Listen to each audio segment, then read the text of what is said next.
घर की छत पर पक्षियों का आना क्या घर में लाती है ढेरों खुशियाँ? पक्षियों को दाना डालना क्या जगाता है व्यक्ति का भाग्य? पक्षियों को पानी पिलाने से क्या व्यक्ति को मिलता है महापुण्य?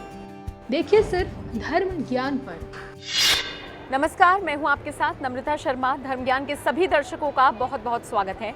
मेरे साथ जाने माने एस्ट्रोलॉजर राकेश चतुर्वेदी जी मौजूद हैं। सर, स्वागत करती हूं सबसे पहले आपका। नमस्कार दर्शकों।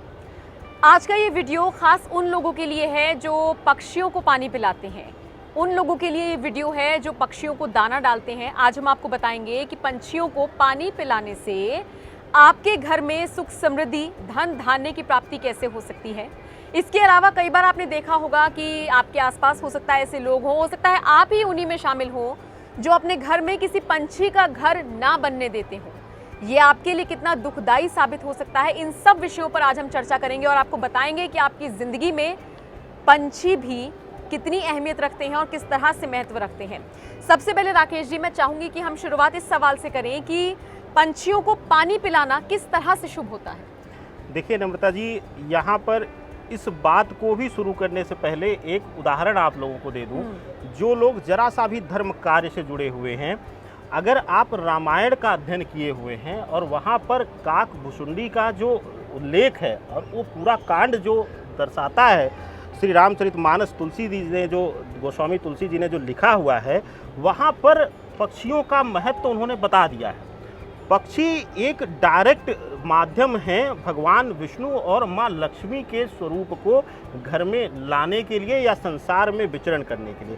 कोई नहीं जब बचा धरा पर, तब पक्षियों ने और काक भुसुंडी ने श्री राम कथा कहकर और विष्णु देव की कथा सुनाकर धरा को पवित्र किया था और शक्ति विहीन हो चुकी थी तो उस धरा को शक्ति दिया था। तो यह इतना महत्वपूर्ण है कि यही इन्हीं के वंश से निकलकर माँ लक्ष्मी का वाहन बना हुआ है और इन्हीं के वंशजों में से भगवान विष्णु का भी वाहन है। तो भगवान विष्णु और माँ लक्ष्मी ने किसी पशु को, किसी अन्य को अपना वाहन नहीं लिया। ये विशेष वर्ग है पक्षी विशेष करके, और इनमें से कुछ पक्षियाँ जैसे कि छोटी गौरैया जो होती है, हम सबके घरों में अक्सर आने का प्रयास करती हैं और ये बड़ी शुभता देती हैं। यह डायरेक्ट आपके घर में शुभता देती है। तो आपने प्रश्न किया पानी पिलाना, पानी और पक्षी का। अब माँ लक्ष्मी और आप सब जानते हैं कि माँ लक्ष्मी तभी पूर्ण होंगी, तभी अस्थाई फल देंगी। वह धन धान्य, जो धान्य वर्ड है, धन तो आ जाता है, धन कोई भी शिव को प्रसन्न करके हासिल कर सकता है क्षणिक मात्र के लिए, लेकिन जो धान्य है, धान्य का मतलब है वह खाने पीने से लेकर कोई भी उस दरवाजे पर आ जाए तो उसका भरण पोषण करने और उसके लिए अन्न से माँ अन्नपूर्णा की कृपा से वह परिवार परिपूर्ण हो। अब इसको परिपूर्ण कब मानेंगे? जब आपके अंदर वह भाव आएगा। तो कहीं न कहीं जब पक्षियों को आप जल तभी देंगे जब आपके ऊपर माँ लक्ष्मी की अस्थाई कृपा होने वाली होगी। अब अगर हम बात करें जल का पक्षियों को देना, जब हम किसी पक्षी को अपने घर पे उसके प्रबंध करते हैं जल के लिए, तो वह कहीं न कहीं हमारे लिए राहु की शांति, क्योंकि राहु की शांति के लिए पक्षियों का जल और पक्षियों को भोजन देना यह मुख्य क्रिया में दर्शकों आता है। तो कभी भी भ्रम मत रखिएगा कि घर के अगर छत पर या बालकनी में चिड़िया आ रही हैं तो वह नकारात्मक है।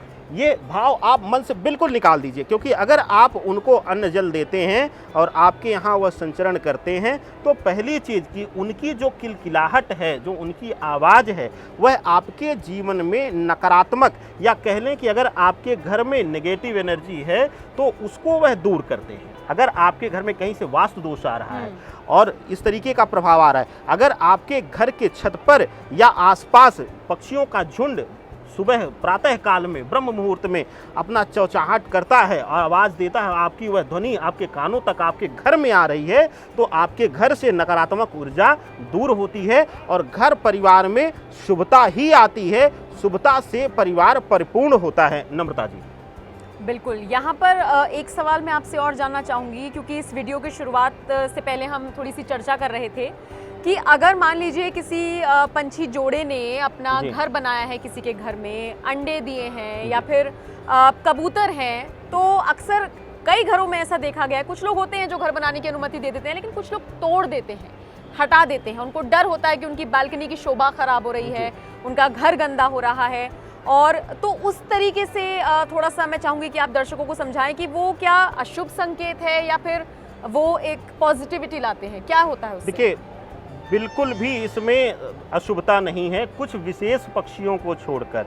अगर कौवा अगर सिराहने ज़्यादा बैठने लगे या घर के बालकनी में बैठने लगे या आपके छत पर बैठने लगे तो वह नकारात्मक है। और उसके अन्यत्र अगर कोई भी पक्षी, जबकि कौवा कभी घर पे घोंसला नहीं बनाएगा, तो ये चीज़ें अपने मन से भ्रमित से आप हटा दीजिए। किसी भी भ्रम में मत रहिए, किसी के बहकावे में मत रहिए। और ये मत भूलिए नम्रता जी कि हम जहाँ पर हैं वह उन्हीं के घरों को उजाड़ कर हमने अपना संसार बसाया है। तो अगर हम अब उनके लिए व्यवस्था नहीं करते हैं और अगर वो अपनी व्यवस्था खुद कर रहे हैं, उसमें हम कहीं ना कहीं अवरोध डाल रहे हैं, उनके घर तोड़ रहे हैं, वो फेंक रहे हैं सिर्फ और सिर्फ एक शोभा के लिए, तो आपकी ये सबसे बड़ी मूर्खता है। मैं मूर्खता इसलिए दर्शकों कह रहा हूँ कि एक तनिक सी शोभा के लिए आप अपने ग्रहों के साथ साथ अपने घर परिवार को भी पीड़ित कर रहे हैं। अक्सर मेरे पास एक दो कॉल आई थी नम्रता जी कि गुरुजी मेरे घर में पक्षी घोंसला लगा रहा है, तो मैं देखूं उसमें अगर अंडे हों तो मैं रहने दूंगा, नहीं तो मैं फेंक दूंगा। नहीं, क्यों तर्क है? अंडे होंगे तो क्यों आप जो जन्म नहीं लिया है उसकी चिंता आप कर रहे हैं, लेकिन जो जन्म ले चुका है वह अपने रहने के लिए एक आशियाना बना रहा है, वह आसमान का खुला हुआ परिंदा है, उसको ईश्वर ने, प्रकृति ने यह अधिकार दिया है कि वो कहीं भी जाकर अपना घर बना सकता है, कहीं भी निवास कर सकता है। तो आप यह पाप ना लें। और यह पाप नम्रता जी वही लोग करेंगे जिनकी कुंडली में शनि और केतु पीड़ित होंगे और कहीं न कहीं ऊपरी प्रभाव, तंत्र बाधा का प्रभाव होगा उस परिवार पर, वह लोग इससे बहुत ज़्यादा पीड़ित रहेंगे। नहीं तो करोड़ों की कोठियों में हमने देखा है लोग शौक से घोंसला बनाते हैं, उसको भी सजावट की चीज़ बना देते हैं, वह शोभा भी बढ़ाती है और उनको रहने के लिए एक घर भी देती है। तो यह तर्क देना कि वह शोभा बिगाड़ रहा है, यह कहीं से भी जायज़ नहीं है। इसको सिर्फ और सिर्फ आप क्या मानसिक दुर्गति या मानसिक रूप से पीड़ा का शिकार दर्शाती है नम्रता जी। बिल्कुल। तो अगली बार अगर आप अपनी बालकनी में देखें, अपने घर के किसी कोने में देखें कि किसी पंछी ने घोंसला बनाया हुआ है, तो कोशिश कीजिए कि आप उसको और ज़्यादा अच्छा करें, कोशिश करें कि आप उसको और बढ़ावा दें बजाय उसको तोड़ने के, क्योंकि इस धरती पर सबको एक समान जीने का अधिकार है। और अगर आप वो अधिकार किसी से छीनते हैं तो फिर भगवान, वही वाली चीज़ जैसे कि राकेश जी आपने कही कि फिर सब चीज़ें भगवान देख रहा है, हमने उनका घर तोड़कर घर बनाया, ये हमें समझना होगा। खैर, यहाँ पर जाते जाते राकेश जी बस एक चीज़ और मैं पूछना चाहूँगी कि मान लीजिए किसी ने गलती से तोड़ दिया है, गलती उससे हो गई है, और कई बार तो ऐसा होता है कि घोंसले में अंडे भी होते हैं, जो बच्चे अभी इस दुनिया में आए नहीं है उन्हीं को मार दिया गया है, तो अब कैसे उसका पश्चाताप किया जा सकता है? देखिए, पश्चाताप यही है कि जैसे पहला प्रश्न आपने पूछा कि पानी देने से कैसे माँ लक्ष्मी कृपा बनाए रखती हैं, तो अगर आपको पाप से मुक्ति चाहिए तो आप पक्षियों के लिए नित्य आप नियम बना लीजिए। प्रातः आप अपने मुंह में अन्न मत डालिए, लेकिन सबसे पहले ले जाकर उनके लिए अन्न और जल कहीं व्यवस्था कीजिए। अगर आप अपने घर पर नहीं चाहते हैं, मैं मानता हूं कई लोगों को दिक्कत होती है, कई लोगों को बुरा लगता है, तो वह अपने घर पे ना करें, अपनी बालकनी में ना करें, कहीं अन्यत्र ले जाकर उनके लिए व्यवस्था करें। कहीं पेड़ पौधा हो, वहाँ पर खुले बर्तन में ले जाके पानी रख दें, वहाँ पर कुछ दाने डाल दें। यह नियम से आपको करना होगा, क्योंकि जब आप किसी के भोजन के लिए संकल्प लेते हैं नम्रता जी, तो आपको उसका ख्याल रखना होगा कि आप उसको नियमतः उसको भोजन दें। यही हमारा शास्त्र कहता है और यही हमारा विज्ञान भी कहता है। जब आप कहीं भी जाते हैं, कोई इलाज करवाने जाते हैं नम्रता जी, तो डॉक्टर एक शब्द देता है कि इस दवा का नियम से पालन करिएगा, ठीक है, समय से लीजिएगा।